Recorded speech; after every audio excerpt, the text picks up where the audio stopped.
Hi everyone, this is Alex, your friendly strengths alchemist. I'm also the founder of the Strengths Finder Singapore network. So recently I found this article on Gallup's site which says what career is right for me isn't a question you should be asking. So this is the article that I'm talking about. It might be a bit reversed in this video. So when I saw this article, I thought it was interesting. They had a couple of recommendations, right? If I was just to summarize it, the first item was recommendation to take Clifton Strengths so that it increases your level of self-awareness, that you know what you are good at, you know what are your patterns of behavior, what Gallup calls your talent teams, right? So they are your natural recurring patterns of thinking, feeling, or behaving that can be productively applied. So that's what it's talking about. And the second thing it says is to ask hiring managers about their company culture so that you can identify whether or not the culture it's one that would help you to thrive. Of course, this article seems to be written a little bit more towards the types of leadership change that millennial wants. So if you're a millennial, you're younger, you might find that this is useful in terms of what to ask for and what to expect. And the third item that says knowing that your talent's urgent need. So I thought this was an interesting article, and I then posted it to the WhatsApp chat group of my meetup group to get some responses. So I just wanted to add on a little bit to this article. So first and foremost, I want to talk about the three things that we look for when we do career. So I'm also a certified strong interest inventory facilitator, and oftentimes when we do this facilitation with people, I tell people to look for three things in the career they're looking for. The first component of your career is what we call your passion. So it needs to be something that you're passionate about, right? Something that can drive you. It's more innate, is more internal than external in terms of the motivational forces. If all you are is motivated by external force, it could keep you there for a while, but chances are you burn out. So you do need the passion component for finding a career. The second part is, of course, competence. So in competence, we're not just talking about your talents, we're talking about strengths. So in strengths, it's a combination of your talent, your skills, your knowledge. And therefore, that's one of the reasons why we don't ever recommend that organizations use Clifton Strengths as a hiring tool to determine whether or not this person is suitable. Now, there are many problems with organizations trying to use Clifton Strengths as a hiring tool. First and foremost, just because a person has that talent team doesn't mean that he or she has the necessary skills or knowledge or experience in order to perform the job well. Because the person has a talent team also doesn't mean that the person has built the necessary experience to use that talent team well. And in fact, a person's talent team could appear like a weakness if a person doesn't know how to use it well. And the third item, besides passion and competence, is of course money. So your career needs to be something that pays for you for what you're doing. If you're passionate and you're good at it, but it doesn't pay you, then it's pretty much a hobby. If you are if you are competent at it and it pays you well, but you have no passion in it, and that's where a lot of people are, because people will hire them, they do something well, but they have no interest whatsoever in it. Now, when people get into those situations, they could settle in that role for a while, but unless they find some meaning or some passion, it's found that often they burn out and they change and find something new. And the third combination, of course, is that you have both the passion and that this job pays you, but you have no competence. Well, if you have no competence in a particular role, you soon find yourself out of a job, because every career, every job requires you to deliver whatever you've been hired to do. So three components: passion, competence, as well as money, right? That it pays you. So that's just one quick thing I wanted to talk about for all of you here who's looking for careers. The other thing I would like to talk about is how do you then use Clifton Strengths in your interviews, right? Or even in your career search. So I like what the Gallup article wrote about, which was asking the organizations about their cultures. Now, when you look for cultures, I think you need to be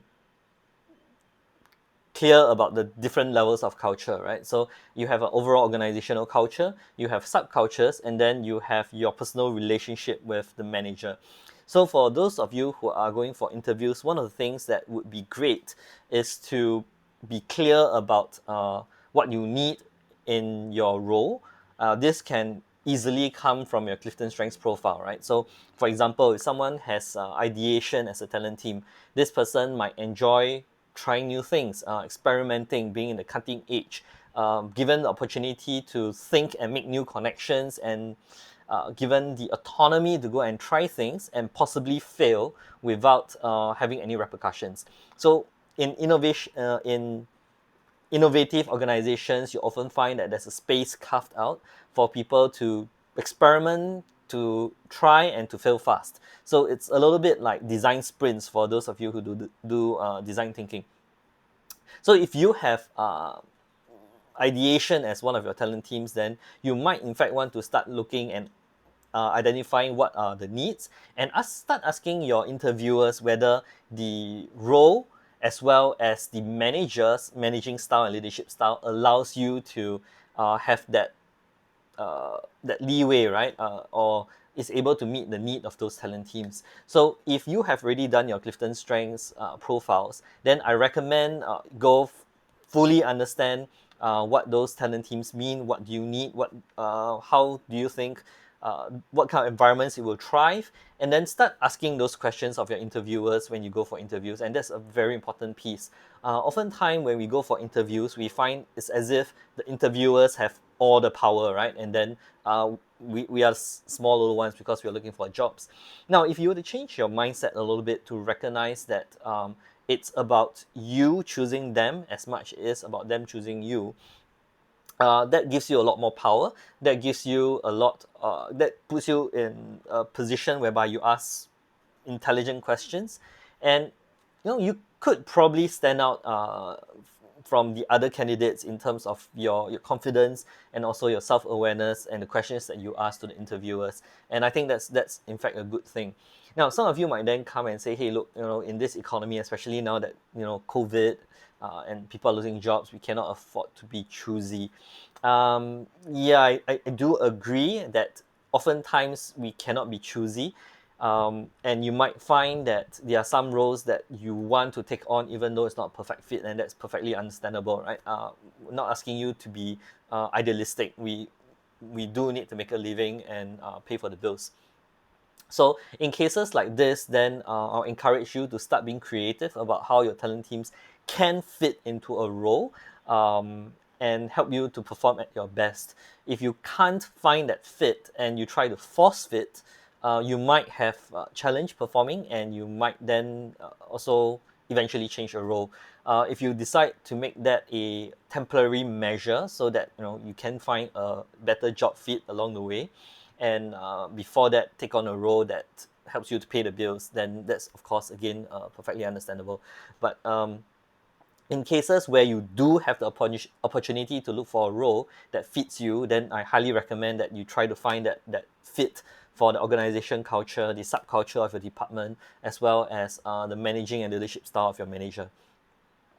Now, if you are in the interview and then the hiring manager is there, so the person that you're going to report to is there, then it's perfect for you to start asking questions that will help to pull out.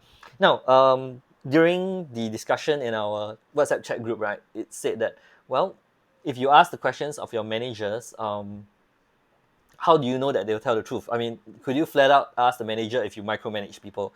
If you try to ask a question like that, most of the time, you probably wouldn't be able to get a honest answer, especially if it's something that talks about micromanaging, unless the leader or the manager, him or herself, is very confident. So one of the ways that you could probably do that is to start asking scenario-based questions like, what would happen if this scenario would happen? How would you respond to this? So asking those scenario-based questions would actually help you to understand how that person would potentially respond and give you an idea. And if you wanted to, you could ask questions like why and all this. Again, don't flip the tables entirely and turn it as if you're interviewing them. But once you have answered their questions, they're comfortable, and most of the time interviewers then ask you, well, do you have any questions for me? So then you do have an opportunity to really ask and make sure that as much as they are interviewing you, you're also identifying whether they are a good match for you. So that's really the application of talent teams to interviewing the interviewer, I like to call it. So that's a really good thing if you could do. But of course, again, it starts with you being very aware of what your talent teams are, what they need, what they mean, and things like that. The other thing that happened during our chat in the WhatsApp group was that someone then came up and said, "Hey, look, I was doing this role for about 8 to 9 years, and I've recently changed a role based on my strengths profile, and this organization has now put me in. I'm now doing a sales role, and I'm feeling miserable." So I'm not going to mention names because the video, I don't know where the video will go to and who will be seeing this video. So to maintain confidentiality, I will not mention names. But as I thought about this, I thought it's interesting because there are some places who try to use Clifton Strengths to convince you that you're a good fit. And if they are good salespeople and able to speak and say, hey, look, if you have this top five, this is perfect for you. You can do this, you can do this, you can do this. And it can sound very convincing because they are speaking to your top five. But then we again need to interview the interviewer and understand whether or not this is a good fit for us. Now, for this person in the chat group, we then ask, well, now that you're there, unless you want to change. So the first question I have is, how are you using your talent teams in your current role? And that's when the person replied that, oh, that's a great question. Need time to think about it. So you will find that in every role, the more of your talent teams you're able to use in your job, the higher the chance that your engagement will soar. So for those of us who aren't already in roles that we feel very engaged in, one of the challenge I have for you during this time is to start looking talent team by talent team and start asking yourself, okay, what talent team do I have? How can I use this in my role, right? So, for example, if this person has relator in this role to do sales, then what does a person with relator need? Again, now I'm projecting, right? So, a person with relator likes to build deep relationships with people. They aren't woo. They don't necessarily want to meet a lot of people.